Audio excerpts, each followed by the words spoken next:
That's your best, huh? No more. I yield. I yield.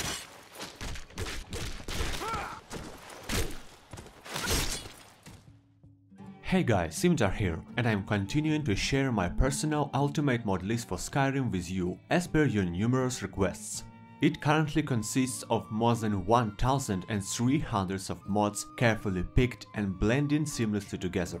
I already shared graphics demonstration and complete MCM setup, and now I will be gradually sharing all mods I am using for different parts of gameplay, explaining all picks and choices in details, giving instructions about installation and load order and so on, so you can just mimic it easily. Today it is combat and AI, and so all the mods related to this aspect. In future videos I will cover creatures and enemies, immersion and adventuring, survival, perks and magic, weapons and armors, and much more, until the tiniest details of my mod list will be available to you, my friends. All the mod links, previous videos, my modding guides, everything is linked in video description. Let's go! So first of all, here go the combat mods in the most direct sense. As a base, we will be using 3 combat mods at the same time, with certain installation, load order and MCM setup, showed in previous video. These 3 are fully compatible and working amazingly together with a great synergy. Combat evolved, we need the modular version, and during installation pick only enemy magic and spells and enemy poison plugins, without the core plugin itself. Ultimate Combat. Here you have 2 choices. Read the mod page and decide yourself. You can get either the last version of the mod main file or the 2.7 version, which I personally recommend for better compatibility and stability. Wildcat. Combat of Skyrim. Grab the main plugin without realistic damage plugin. It indeed makes damage more realistic, meaning both you and enemies receive several times more damage, but at the same time it opens a lot of exploits for many playstyles, in the end simply making game easier. With these 3 mods, used as per my instruction, enemies will become much more smart, aggressive, parry and corner you, position themselves properly, fight more tactics-wise. In addition, they will also have unique attack moves and can perform dodge rolls. Locational Damage SKC plugin is a fresh and, what is important, fully stable locational damage mod, and this makes it revolutionary. It introduces system of locational damage to head, limbs and so on, with a chance to apply traumas effects for both NPCs and you. All the settings are configurable, and moreover, you can download my personal init tweaks for this mod, linked in video description. Mortal Enemies, the aimbot your foes, is an essential realism mod that simply yet geniusly prevents enemies from being those living sonars and turning in your direction even in the middle of attack. Remember how ridiculous that was? Not anymore. Mod also contains few other realism tweaks, for example for movement speed, and also don't forget to grab Skytest and Skyrim immersive creatures patches. TK Dodge is a dodge mod that allows you to dodge in combat in all directions to avoid damage, by the configurable cost of stamina, making combat much more tactical for you. TK Hitstop and TK Recoil are 2 similar mods from the same author that provide realistic recoil effects for shooting and hitting, giving a feeling that you're using a real weapon and not a paper stick. Mods are greatly configurable in MCMs, so if effects will be too strong for you or feeling intrusive, you can adjust it as you want.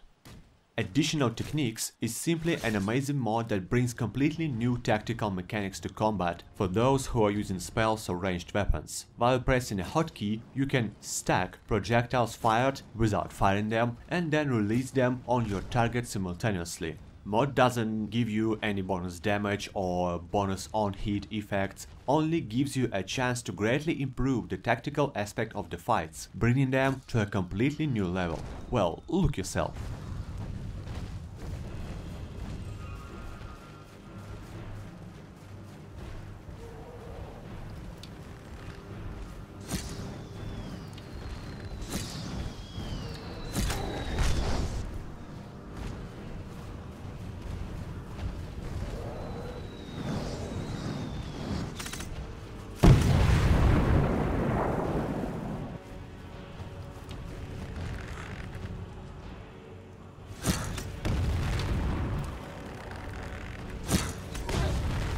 Now a core enemy AI mods. Also, if you haven't seen some expected enemy or AI mods here, don't worry, that most likely means my weirdo mind just placed them into future video of different category. For example, Obis and Skyrim immersive creatures mods will be highlighted in the creatures and NPC next video, and so on.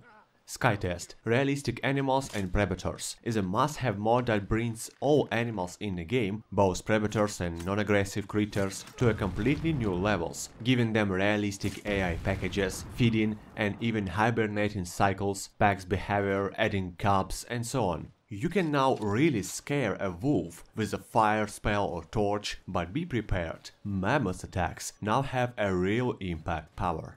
After you have installed the mod, grab the ESP version, go to Skytest integration project page and grab bits of Tamriel, Skyrim immersive creatures, and vanilla and DLC creature expansion files. Also grab immersive horses patch if you're using this mod. I just personally don't care about horses in general, please forgive me.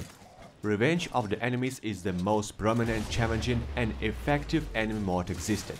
Once you have played with it, you just can't play without it. Farmer hunters that can finally cast invisibility to ambush you, master vampires turning into swarm of bats and teleporting in that way, having much greater summoning abilities and much more. All the enemies in the game will now have the immersive new abilities, rebalanced combat stats and boss fights, oh god. Boss fights are absolutely unforgettable. After you have installed the mod, grab the patches installer from the patches page, but install it in the very end of building your mod list as it has patches for really plenty of mods, some of you just may not have yet. Dragon Priest Enhanced will empower the Dragon Priest boss fights even more, and what is great, it is compatible with the Revenge of the Enemies. As for Dragon's AI, choose between Dragon Combat Overhaul, that's what I am using, and Key S Dragon Overhaul 2. If you don't have Dragon Combat Overhaul mod, just don't worry and get the Key S Dragon Overhaul 2, but remember that you don't need that the Dragon's mod with it. Dragonborn Ascendant is a tiny yet amazing mod that improves all shouts in the game for both you and enemies, making them to be worth to use at any stage of the game. Its second feature is a tiny yet rewarding boost for each dragon killed, decreasing your shout's cooldown bit by bit. Don't worry, it is not overpowered as the maximum bonus is capped on 30%, yet it still greatly increases your reasons to hunt dragons. Install the main file only. From the high-level enemies mod, we don't need the mod itself, but only standalone increased max resist plugin to make armor and magic resistances feeling more challenging on early levels and more rewarding on higher levels. ABT, Arrows and Bolts Tweaks, is a simple but effective mod to balance certain aspects of archery like projectile speed, visual impacts, loot and so on. If you want to follow my vision of balance, check the exactly same options as I showed now in the video. Run for Your Lives is an essential mod to fix that stupid AI of non-combatant citizens to make them hide during dragon and vampire attacks on settlements. Ordinator's Thief Skills Rebalance is a standalone mod from Ordinator file section, installed to receive basic yet logical balance changes to stealth. Realistic AI Detection is maybe the best mod of that type that greatly polishes sneaking mechanics and logic, making it more challenging but also much more realistic and rewarding to use. Read the mod page very carefully to pick the exact version of the mod you need depending on your lighting mod setup. But if you are like me, using exactly ELFX with enhancer module, pick the high interior, medium exterior version. Now a few polishing moves to our combat mod setup. Aim Fix, combat camera with aiming control, is an incredibly immersive mod that makes third-person camera to work like in modern AAA games, following you smoothly and fixing some archery-related bugs. Install the main file and both optional files after. Violence, a kill move mod, is not technically a combat mod, but it is a must-have complementary one to improve kill cams and allow you perfect control on them. Finishing your enemies should look as you want it, right? Aziz is often overlooked mod, or used but in wrong way, let's say so. While when used properly, it is one of the most important gameplay mods in general. The thing is, its random spawn features are glitchy and should not be used, but what should be is its distribution and potions enchanting features. Let me explain. When you're using perks, spells, power mods, all those new abilities are available only for you. Aziz distributes new perks and spells and so on to NPCs, making combat much more fun and challenging. Secondly, it allows humanoid NPCs like bandits for example to use potions in combat, same as you, as well as using enchanted items more effectively. Install the Aziz main file, then install its improved ini files from the linked page, approving overwriting. Lastly, install my ini files, linked in video description, to polish this ini even more for some modern mods. Lastly, you need to run Aziz Patcher, that is located in Data, Skyproc Patchers, Aziz, or in your mod organizer folder respectively. Make sure to tick on only the same options as showed on my screenshot now. The Lord Order tweaks. You will need to make a few custom Lord Order rules in Loot to ensure best compatibility possible. To do this, look on the image being shown now. It was made for Fallout New Vegas, but the process and buttons are all the same. Now, how you need to make those Lord Order rules. Lord Wildcat after Ultimate Combat. Ultimate Combat Lord after Revenge of the Enemies. And lastly, make sure to load Realistic AI Detection after Ordinator Thief Skills Rebalance. That's it. And that's it for now, folks. I hope this video was useful to you to keep building your own ultimate mod list. Remember that the rest of information needed, mod links, link to my ini files, modding guides, previous videos of this series and so on, everything is linked in video description. Don't forget to enable channel notifications and join our Discord to always stay in touch about new projects and videos. And if you want to support my work, consider becoming my Patreon supporter to help this channel exist and grow. Thanks for watching guys, and see you next time. Sinitar Gaming here, signing out.